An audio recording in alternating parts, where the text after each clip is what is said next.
Morning. Mark, yeah. You guys play, in the end, a pretty good game against St. Louis. What were your thoughts sort of when you looked at it afterwards? What was good and what were you missing? Yeah, I think there were moments in that game versus a good team that were positive, and I just thought, there were things that we could do to play a little bit more connected. I think, during these last 5 games, obviously the record's not where we want it to be, but there's been good moments. There have been 5 one-goal hockey games, and I think we have more to give, and we can go further. The last one against St. Louis there, that was a tight check-in game. Ultimately was decided in the first 5 minutes on a power play goal against. That's the way sometimes those games go, but there were positive moments for sure. So you play pretty well against Buffalo, don't get points. Well against St. Louis, don't get points. That would be the part that has to start changing here at the end of a 6-game homestand. You got to get some points here. Well, I think you're going to the outcome, I go to the process. And I think there's moments in games where we can be better. And to consistently put 60 minutes together, as I said, I think we can go further, and we can do more. When you look at the Penguins and just the sheer volume of offense that they've created so far, what do you see in their attack, and how do you be weary of that? Can you get into a track with this team? You've got some very good runners too. Yeah. Obviously, they're off to a heck of a start. Lead the NHL in goals per game, and we actually did a little project on, how they were scoring their goals, and obviously they look like they're firing on a lot of cylinders right now, and have different ways to beat you. There's a real substance to their offensive game, and that's a credit to them. They're off to a good start. We better be ready for them because they're a good team. What do you, in examining their offense, how much is Sidney Crosby driving things for them, and what's the right way to play against a guy that's continuing to do this year after year? Yeah, well, obviously, what he's accomplished in the game speaks for itself. He's the head of the snake in terms of their team, sets the emotional tone, sets the work ethic tone for that team. He's supported by a lot of really good players as well. But the way they play the game with a certain level of pace, the way they get to the opponent's net, the fact that they're dangerous in every situation, I think begins with Sidney Crosby. And, obviously he's one of the game's premier players, and he's earned that right over time. When it comes to Sidney Crosby, there's always a bit of a buzz when he comes into the building. He doesn't come here a lot. How does it feel in your room when you're playing a guy like Sidney Crosby?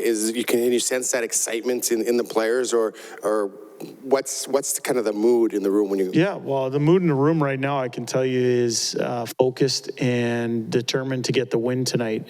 We understand who's coming into our building, but I would go back to, you guys have talked about Sidney Crosby, but the team of the Pittsburgh Penguins is a pretty good hockey team, and they lead the NHL in goals for a reason.